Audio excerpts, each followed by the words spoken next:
Assalamualaikum warahmatullahi wabarakatuh. Perkenalkan, nama saya Alfia Muslana Awani dari Sepulau KT3. Saya akan menjelaskan materi sejarah tentang nampaknya penjajahan Jepang bagi bangsa Indonesia dalam bidang politik. Penjajahan Jepang dari tahun 1942 sampai 1945 memberikan dampak besar bagi Indonesia termasuk dalam bidang politik. 1. Munculnya kesadaran politik. Jepang membentuk organisasi seperti Putra, yaitu Pusat Tenaga Rakyat, yang melibatkan tokoh nasional seperti Soekarno-Hatta, Ki Haji Dewantara, dan hal ini secara tidak langsung meningkatkan kesadaran politik. 2. Pembentukan organisasi semi-militer. Jepang membentuk organisasi seperti PETA, yaitu Pembela Tanah Air, yang melatih banyak pemuda Indonesia dalam bidang militer. Kelak, banyak anggota PETA yang berperan dalam perjuangan kemerdekaan dan menjadi pemimpin di TNI. 3. Perubahan struktur pemerintahan. Jepang menghapus sistem pemerintah kolonial Belanda dan mengganti dengan sistem yang lebih terpusat. Jepang juga memberikan kesempatan kepada orang Indonesia untuk menduduki posisi pemerintahan yang berkaitan pengalaman politik mereka. 4. Janji kemerdekaan. Pada tahun 1945, Jepang memulai menjanjikan kemerdekaan kepada Indonesia untuk menarik simpati rakyat.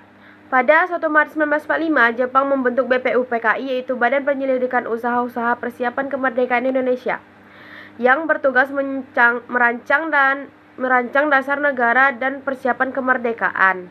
Yang terakhir yaitu terbentuknya PPKI. Setelah BPUPKI, Jepang membentuk PPKI, yaitu Panitia Persiapan Kemerdekaan Indonesia. Pada 7 Agustus 1945, organisasi ini berakhir memproklamasikan kemerdekaan Indonesia pada 17 Agustus 1945, setelah Jepang menyerah kepada sekutu. Secara keseluruhan, meskipun penjajahan Jepang sangat keras dan menindas, mereka secara tidak langsung mendorong perkembangan politik Indonesia dan mempercepat kemerdekaan. Dampak buruk penjajahan Jepang bagi bangsa Indonesia di dalam bidang politik. Penjajahan Jepang di Indonesia membawa dampak buruk dalam berbagai bidang termasuk politik. Berikut beberapa dampak negatifnya. 1. Penghapusan sistem pemerintahan lokal. Jepang membubarkan pemerintahan kolonial Belanda dan menggantikannya dengan sistem militer yang keras. Mereka berbagi Indonesia menjadi 3 wilayah pemerintahan militer yang menjadi kedaulatan titik bangsa. Yang kedua yaitu represi terhadap aktivitas dan tokoh politik. Jepang melanggar partai politik dan membatasi kegiatan politik rakyat. Banyak tokoh nasionalis yang diawasi ketat, dipenjara atau bahkan dieksekusi jika dianggap melawan kepentingan Jepang.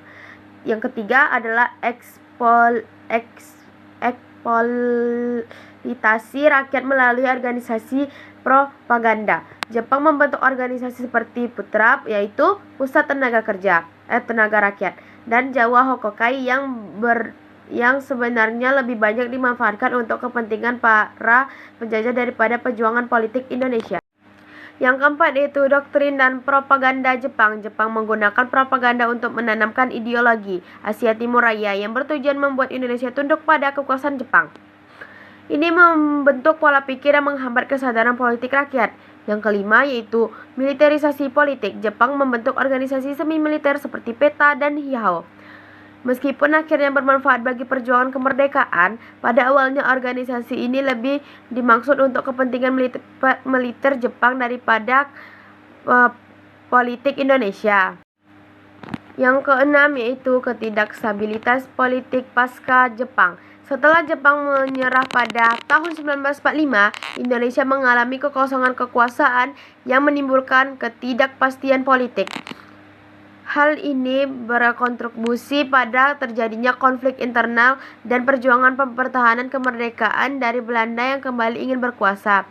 Secara keseluruhan, penjajahan Jepang menekan perkembangan politik Indonesia, meskipun secara tidak langsung memicu semangat perlawanan yang kemudian membantu perjuangan kemerdekaan. Segitu saja materi yang bisa saya sampaikan. Saya Alfia Muslana Aurani. Wassalamualaikum warahmatullahi wabarakatuh.